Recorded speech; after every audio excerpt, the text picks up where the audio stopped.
Je viens de filmer le bilan culture pendant une demi-heure. Le son n'était pas activé. Bon alors comme je vous aime beaucoup et que j'ai vraiment envie que vous vous cultiviez et que j'ai vraiment envie de faire cette vidéo, je vais recommencer. Voilà, j'ai parlé pendant 30 minutes mais je vais recommencer, c'est pas grave. On commence avec Mal de Pierre qui est un film de Nicole Garcia avec Marion Cotillard et Louis Garrel. L'histoire d'une femme qui a des problèmes psychologiques avec son mari et qui est donc enfermée pour quelques semaines de remise en forme en Suisse, dans un centre. Et là-bas, elle y rencontre un homme. Donc c'est son histoire avec cet homme-là, qui est en fait une histoire qui est l'histoire de sa maladie mentale en fait. Ce dont vous souffrez, c'est ce qu'on appelle la maladie de la pierre. Bonjour. Je fais la cure. Moi, je descends jamais avec des malades en bas. C'est le livre que vous lisez? Oui. C'est un film qui est très bien réalisé, je trouve qu'il se tient de A à Z et j'ai rien à lui reprocher, j'ai été perturbée par rien et j'ai beaucoup aimé l'histoire. En revanche, c'est pas ce qui me plaît le plus en direction artistique, en image et en lumière. Mais les acteurs sont très bons et en fait j'ai vu beaucoup de films ces derniers temps avec Marion Cotillard notamment et Louis Garrel qui je trouve sont deux acteurs qui font toujours des choix dans leurs films qui sont très intéressants parce que c'est toujours des super rôles et qu'ils les interprètent généralement très très bien. Et donc je trouve que c'est des bons acteurs pour ça parce qu'ils sont toujours dans des bons films ou en tout cas des films qui font parler, qui font réfléchir et qui sont pas des grosses daubes.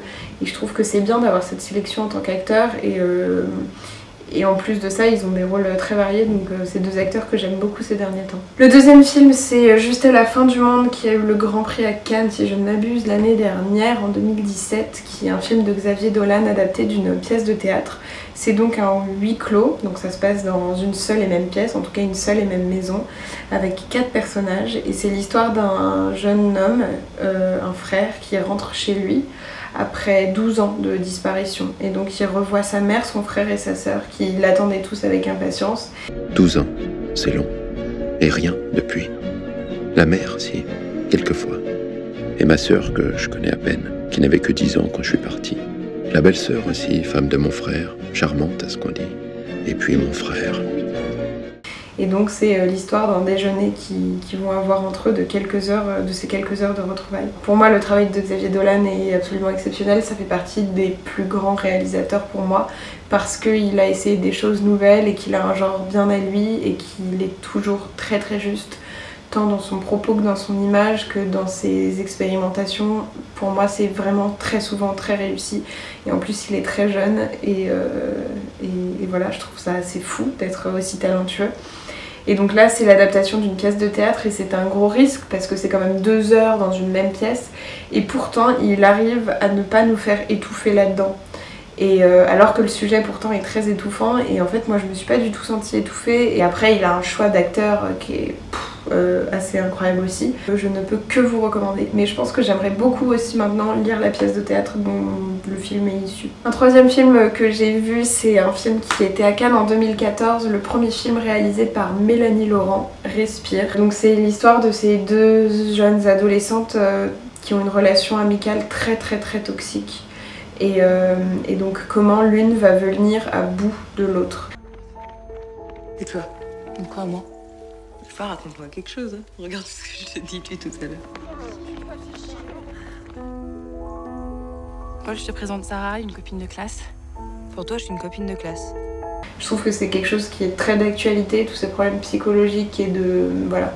C'est des choses dont on parle pas forcément, des sujets de l'ombre un peu. C'est ces gens qui nous empoisonnent et qui nous bouffent et toutes ces relations malsaines qui peuvent exister entre les êtres humains et qui sont complètement transparentes et qui sont totalement intégrées et qui sont totalement fascinantes.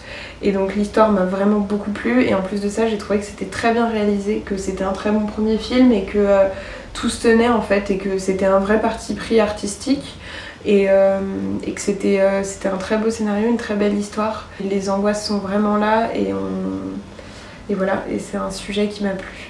J'ai ensuite vu le documentaire Visage Village qui était présenté à Cannes hors compétition l'année dernière avec la réalisatrice Agnès Varda et l'artiste plasticien JR. T'es partante?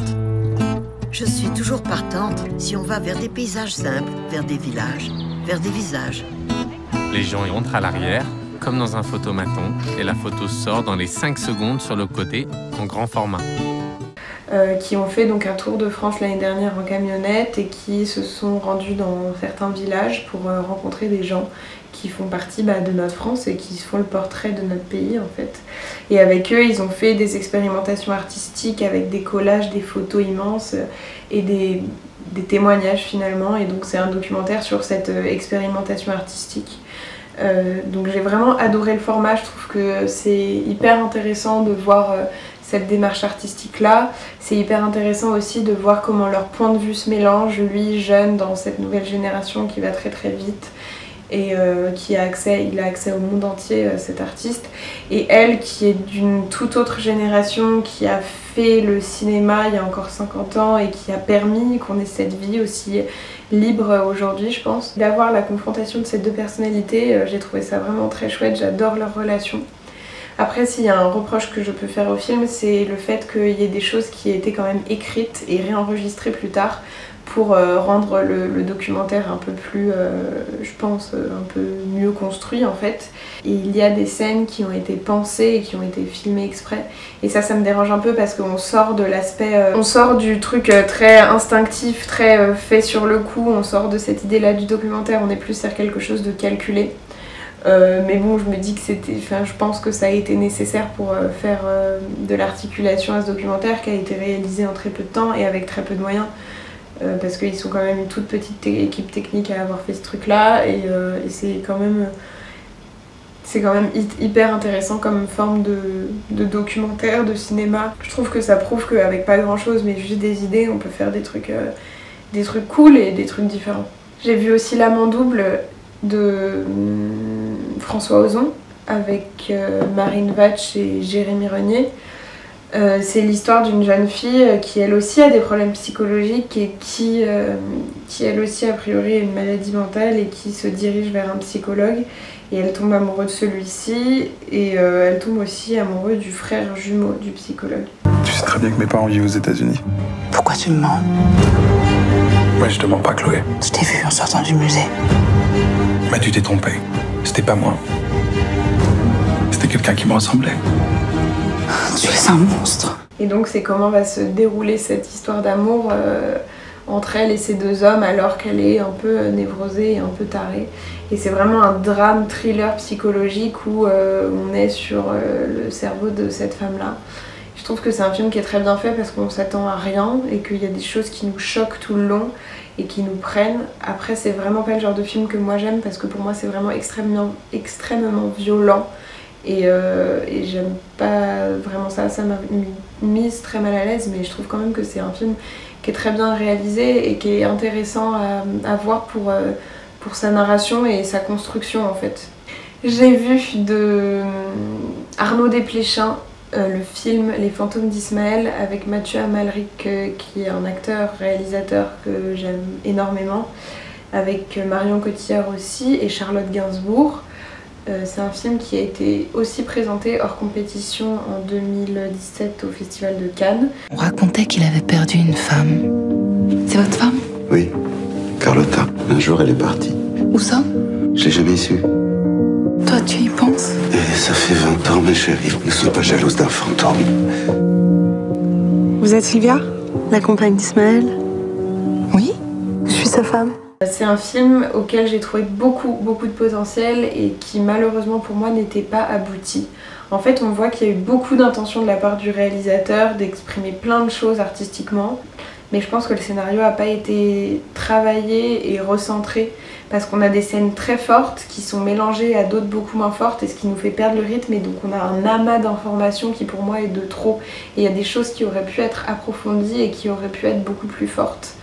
En revanche, j'adore la direction artistique et j'adore l'image, les couleurs, les scènes. Vraiment, je trouve qu'il y a des choses très belles. Et c'est pour ça que j'ai été un peu frustrée parce qu'il y avait vraiment des choses qui me plaisaient beaucoup et d'autres choses qui me plaisaient beaucoup moins. Et donc ça fait que c'est un film qui finalement est un peu décevant à mon avis. J'ai aussi vu un film hongrois, La Lune de Jupiter de Kornél Mundruczó. Et j'ai beaucoup aimé l'histoire parce que ça mélange vraiment deux ambiances très différentes et c'était hyper intéressant. D'un côté on a cette histoire hyper actuelle de ce migrant, comment il fait pour passer d'un pays à un autre et à quoi il est confronté quand il arrive dans un pays d'accueil où il n'est pas du tout le bienvenu. Donc ça qui fait plutôt film d'auteur un peu. Et l'autre côté qui est un film très fantastique puisque ce jeune garçon va avoir des pouvoirs magiques et il va pouvoir voler et d'autres pouvoirs que vous verrez si vous voyez le film. Et là on a tout un aspect très fantastique avec beaucoup d'effets spéciaux qui répond vraiment à voilà, un cinéma très actuel qui est avec une technologie de nos jours quoi. Et la confrontation de ces deux trucs, j'ai trouvé ça hyper intéressant. Help me. Meglőtték, és valami történt.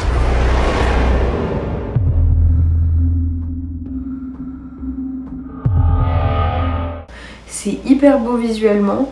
En fait, moi je sais pas, j'ai trouvé ça assez ouf qu'il y ait un mec qui a eu cette idée de mélanger ces deux univers et qu'on a fait quelque chose de comme ça. Donc pour le coup, c'est un peu long au bout d'un moment, c'est quand même un film qui a sûrement une demi-heure de trop et voilà, qui est pas finalement si exceptionnel à la fin, mais j'ai trouvé la démarche quand même ultra intéressante et cette confrontation des univers ultra bien aussi. Moi qui suis pas du tout sensible d'habitude à tous ces trucs de science-fiction, d'effets spéciaux, de fantastique, bah là bizarrement ça m'a touchée et j'ai trouvé ça cool de le voir d'une manière différente qu'avec des Marvel ou des trucs comme ça qui moi m'attirent pas du tout. Le dernier film dont je vais vous parler, c'est un film absolument exceptionnel que je vous recommande mille milliards de fois. Un film de Park Chan-wook, qui est le réalisateur de Old Boy, un film dont je vous avais parlé dans un précédent bilan culturel, qui est pour moi un film absolument exceptionnel en tout point et qui fait partie des classiques absolus du cinéma dans le monde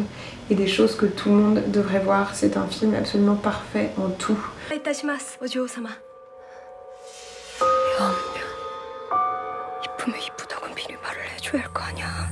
동산에 산책 가거나 날이 많이 마고 낭독 연습하거나 딴짓바른 아녀는 두 상전을 위해 자리를 비켜줬고. Tous les cadres sont bons, les acteurs sont toujours justes, les décors sont toujours ultra léchés, magnifiques et l'histoire est parfaite aussi parce qu'on s'y attend pas et c'est une histoire qui nous bouleverse et qui nous surprend tout le long du film. À chaque fois qu'on s'attend à quelque chose, il y a autre chose qui apparaît et je trouve ça assez magique. La narration de ce film qui est en fait en 3 parties est juste trop bien, j'ai adoré. C'est l'histoire d'une servante qui va s'occuper d'une jeune femme qui est emprisonnée par son oncle dans une grande maison perdue dans la campagne japonaise. Et c'est cette relation amicale qui va naître entre ces deux femmes sous le joug de cet oncle autoritaire super bizarre. Et je vous en dis pas plus parce qu'il faut absolument que vous alliez voir ce film, mais c'est vraiment un excellent film. J'espère que ce bilan culturel spécial film sélection cannoise vous aura plu. J'espère que ça vous aura donné envie de voir des choses. Moi ce que j'ai aimé dans tous ces films qui sont très divers et variés, c'est que j'ai appris des choses de chaque film et maintenant que je fais du cinéma et que je m'intéresse de plus en plus à ça, c'est vrai que je me rends compte qu'il y a un travail de fou malade derrière chaque film et que même si t'aimes pas un film, et bah t'as forcément quelque chose à tirer de ça. Et c'est pour ça que j'ai voulu vous parler de tous ces films ici, même si il y en a qui sont un peu en dessous d'autres, il y en a qui m'ont pas forcément plu dans tout. Je trouve qu'il y a des intentions et des idées dans chaque qui sont très bonnes et je trouve que c'est intéressant de s'inspirer de tout ça, de toutes ces influences, de toutes ces images, de toutes ces cultures, de toutes ces histoires. Je trouve que le cinéma est vraiment un super moyen d'apprendre des choses et de ressentir des émotions et d'être touché par des choses qui nous touchent pas forcément dans la vie de tous les jours. Et c'est ça que je trouve hyper beau et c'est pour ça que j'avais envie de vous parler de tous ces films-là. Si vous les voyez, n'hésitez pas à me faire vos retours, j'aimerais beaucoup savoir ce que vous en pensez. Si vous avez des acteurs et des réalisateurs préférés, parlez-en moi aussi. J'ai très envie de découvrir de nouvelles choses. Maintenant je me dirige plus vers un peu de tout pour avoir une culture assez variée et pas m'enfermer dans mes idées, au contraire me nourrir de plein de choses différentes en fait. Et de plein de manières de... Il y a plein de manières de voir et il y a plein de manières d'exprimer et de faire les choses. Et je trouve que c'est intéressant de se nourrir de tout en fait. J'ai beaucoup trop parlé, je suis exténuée en ce moment, j'ai un programme de malade, je travaille beaucoup. Je suis aussi sur mon premier court-métrage, je reviendrai vous en parler très vite parce que je vais avoir besoin de vous. Merci pour tout l'amour et la bienveillance que vous m'envoyez à chaque fois que je poste quelque chose sur cette chaîne. C'est souvent le bordel, je parle souvent de trucs qui n'ont rien à voir les uns des autres. Mais j'adore ce qu'on partage ensemble et j'adore voilà, j'adore nous voir grandir et réfléchir ensemble, et je trouve ça chouette d'ouvrir nos esprits et de se nourrir les uns les autres. N'hésitez pas à me faire vos recommandations en commentaire en dessous, et vous pouvez aussi me suivre sur Sens Critique, qui est un site sur lequel je note les films, les livres ou les séries que j'aime bien avec des étoiles. Je vous embrasse, ciao!